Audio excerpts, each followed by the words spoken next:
বিকেলে রংপুর যাচ্ছেন BNP chairman Tarique Rahman. তার আগমন উপলক্ষে নেতাকর্মীদের মাঝে উৎসবের আমেজ। এই বিষয়ে আরো জানাতে রংপুর থেকে যোগ দিচ্ছেন সহকর্মী মাহমুদ শরীফ। শরীফ, আমাদেরকে একটু জানাবেন যে শুক্রবার তারেক রহমান এর সফরকে ঘিরে ইতিমধ্যেই বিকেল 4টায় তিনি জনসভায় যোগ দেওয়ার কথা রয়েছেন। সেখানে সর্বশেষ প্রস্তুতি কেমন রয়েছে, আইন শৃঙ্খলা পরিস্থিতি এবং সেখানকার নেতাকর্মীদের উচ্ছ্বাস কেমন দেখছেন?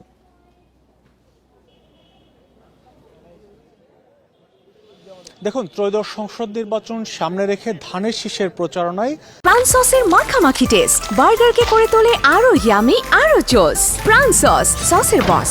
3 দিনের সফরে উত্তরবঙ্গে আছেন এখন বিএনপি চেয়ারম্যান তারেক রহমান। গতকালকে তিনি উত্তরবঙ্গের 3টি জেলাতে সমাবেশ করেছেন, নির্বাচনী জনসমাবেশ করেছেন। আজ দ্বিতীয় দিনে তিনি রংপুরে একটি জনসভা করবেন, যেখানে বিকেল 4:30 থেকে 5টার মধ্যে তার এসে পৌঁছানোর কথা রয়েছে।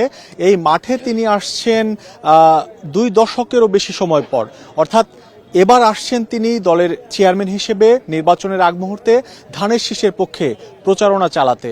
আমরা যে বিষয়টি দেখেছি যে নির্বাচনের যে প্রচারণা শুরু হয়েছে তার 9ম দিন আজকে। প্রথম দিন থেকেই বিএনপি চেয়ারম্যান তারেক রহমান বিভিন্ন বিভাগীয় সফরে যাচ্ছেন, জেলা সফরে যাচ্ছেন, যেখানে প্রতিটি জনসভায় লাখো জনতার ঢল নামে। ঠিক আজকেও তেমনটি হবে। এটি রংপুরের যারা নেতা আছেন, বিএনপি নেতা যারা আছেন, তারা বলছেন যে লাখো জনতার উপস্থিতি আজকে এই রংপুরের এই ময়দানেও হবে।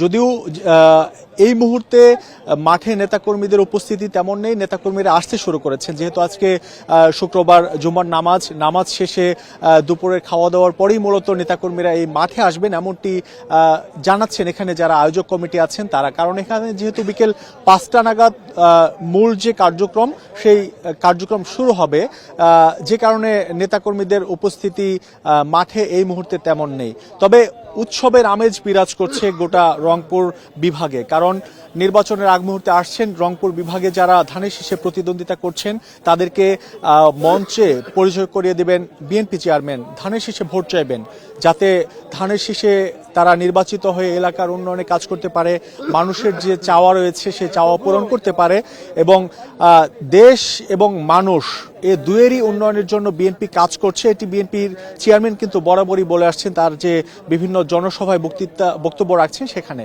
আমরা যে বিষয়টি আজকে জেনেছি, বিএনপি চেয়ারম্যান তারেক রহমান এই রংপুর আসার পথে তিনি শহীদ আবু সাইদ, যিনি জুলাই গণঅভ্যুত্থানে শহীদ হন, তার কবর জিয়ারত করবেন, পরিবারের সাথে সাক্ষাৎ করবেন, এবং এরপরে তিনি এই রংপুরের উদ্দেশ্যে রওনা হবেন। তিনি বগুড়াতে জুমার নামাজ আদায় করেছেন, কিছুক্ষণের মধ্যেই বগুড়া থেকে তিনি রংপুরের উদ্দেশ্যে রওনা হবেন। এবং এই রংপুরের উদ্দেশ্যে আসার পথে আমরা দেখেছি যে বিএনপি চেয়ারম্যান তার যে গাড়িবহর যেদিকে যায় সেখানে কিন্তু রাস্তার 2 ধারে সাধারণ মানুষ, উৎসুক জনতা, নেতাকর্মী সবারই কিন্তু ভিড় থাকে, উপচে পড়া ঢল থাকে। তিনি তার যে বাস, তিনি যে বাসে বিভিন্ন জায়গায় গমন করছেন, সেই বাসের সামনে বসে সবার সাথে হাত নেড়ে কুশল বিনিময় করেন। অর্থাৎ যেখানেই লোকের সমাগম দেখেন সেখানেই গাড়ির বহরের গতি কিছুটা কমে যায়, এবং সবার সাথে কুশল বিনিময় করতে করতে তার যে গন্তব্যস্থল সেখানে এসে পৌঁছান।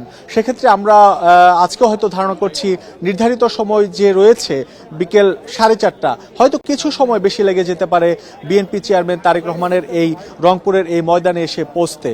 আমরা যে বিষয়টি দেখেছি যে বিএনপি চেয়ারম্যান তিনি যেসব সমাবেশে বক্তব্য দিচ্ছেন সেখানে কিন্তু সতর্ক করছেন যে ধানের শীষের যে জোয়ার বইছে সারা দেশে, সেই জোয়ার নির্বাচনের দিন পর্যন্ত ধরে রাখতে নেতাকর্মীদের কাজ করে যাওয়ার আহ্বান জানিয়েছেন। এবং তিনি একটি বিষয় বরাবরই বলছেন যে নির্বাচন নিয়ে এখনো কিন্তু ষড়যন্ত্র থেমে নেই, ভোট কারচুপি নিয়ে নানা ষড়যন্ত্র হতে পারে, এবং নেতাকর্মীদের তিনি সজাগ থাকার আহ্বান জানাচ্ছেন।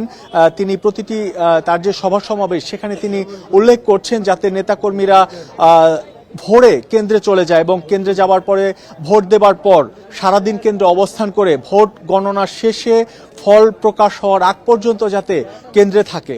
এর একটি কারণ বিএনপি চেয়ারম্যান বারবার বলছেন যে ভোট বানচালের যে অপচেষ্টা সেটি নস্যাৎ হয়েছে, এটি সম্ভব হচ্ছে না। এখন ভোটের দিন কারচুপির নানা শঙ্কা করছেন, সেই শঙ্কা বা কারচুপি যাতে কেউ না করতে পারে এর জন্য তিনি সবাইকে ঐক্যবদ্ধ থাকতে বলছেন, এবং বলছেন যে এই 12 ফেব্রুয়ারি যে নির্বাচন নির্বাচন হবে, এই নির্বাচনে ধানের শীষের বিজয়ের মধ্য দিয়ে বাংলাদেশের যে গণতন্ত্রের পরিপূর্ণ যাত্রা, সেই পরিপূর্ণ যাত্রা শুরু হবে এবং 13 ফেব্রুয়ারি থেকে বাংলাদেশে যে গণতন্ত্র, সেই গণতন্ত্র বাংলাদেশ পুরোপুরি ফিরে পাবে। এর জন্য তিনি একটি বিষয় বলছেন যে বাংলাদেশে এ পর্যন্ত যেসব উন্নয়ন হয়েছে, উন্নয়ন কর্মকাণ্ড পরিচালিত হয়েছে, তার বেশিরভাগই কিন্তু বিএনপি সরকারের সময় করা হয়েছে, যে কারণে তিনি প্রতিটি নির্বাচনী জনসভায় সংশ্লিষ্ট এলাকার সমস্যা শুনছেন এবং সেগুলি সমাধানের প্রতিশ্রুতি দিচ্ছেন। এবং তিনি বলছেন তার যে পরিকল্পনা, বিএনপির যে পরিকল্পনা 31 দফা নিয়ে যে বিএনপি এগোচ্ছে, সবকিছু বাস্তবায়ন করতে হলে অবশ্যই ধানের শীষে ভোট দিতে হবে। রংপুর থেকে বিএনপি জনসভার সবশেষ খবর জানাচ্ছিলেন আমাদের সহকর্মী মাহমুদ শরীফ।